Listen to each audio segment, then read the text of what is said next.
how did you feel when you first learned that there was going to be the movie? Like that must have, because obviously there was the book before, but I guess knowing that it's going to be seen by goodness only knows how many people at the cinema and on Netflix is a whole different proposition, I'm guessing.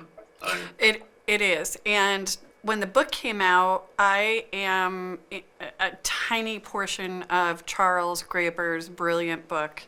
And so the idea that someone wanted to make my life this tiny little piece of this enormous investigation, they wanted to make that into a movie, I was just no, complete and utter shock and disbelief.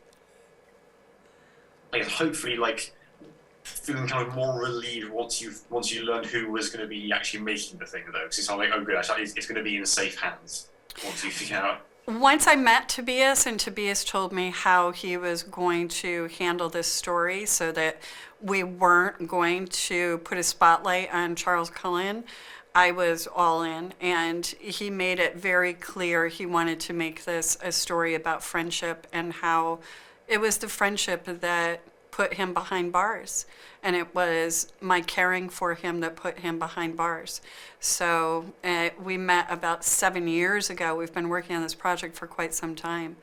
And I was over the moon happy with his vision. I mean, just, yeah, you mentioned how long it's been in the works there. I guess that must just add to the strangeness of the whole thing now, just knowing that it is actually finally done and out of your hands and out in the world, and just, is it kind of hard to let go of it, kind of accept that it's sort of, there's nothing really that you can do with the thing anymore. It is just entirely elsewhere now, I guess.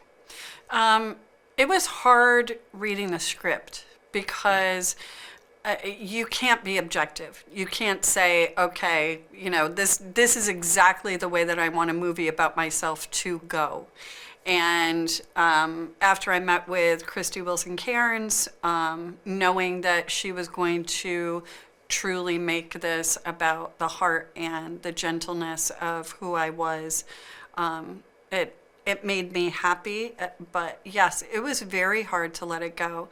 And it was scary to know that my life was going to be up there on a screen. And I wasn't sure how truly they were going to portray me, single mom and, difficult, challenging times. And I was a different person 20 years ago. And now I'm happy that I've been given that voice. My, 37-year-old is given a voice, and a voice that I didn't realize I had back then.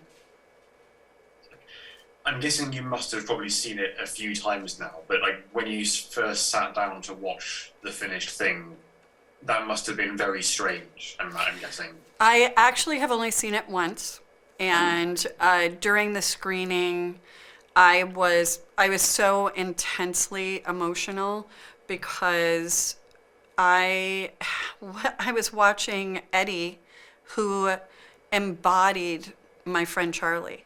He became him.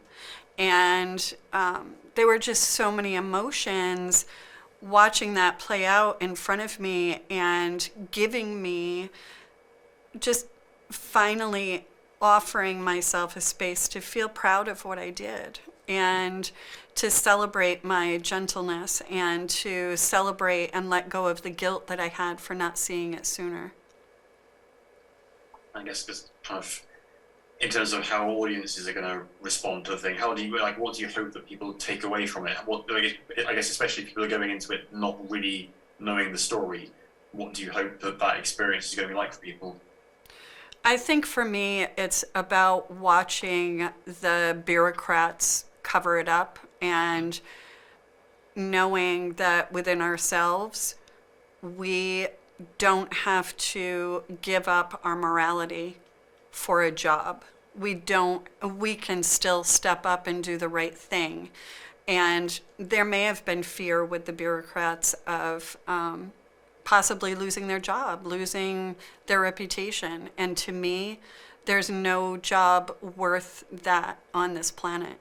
And I'm hoping that people take that away from the movie. I also am hoping that they see that those patients and Charlie's victims do have a voice. He was not a mercy killer. And I think that we've sterilized who he was because we think, oh, he just gave some medicine and these people were going to die anyway. And the families deserve to have that moment for these victims to truly be seen as victims, because there was nothing merciful about what he did, and they deserve a voice.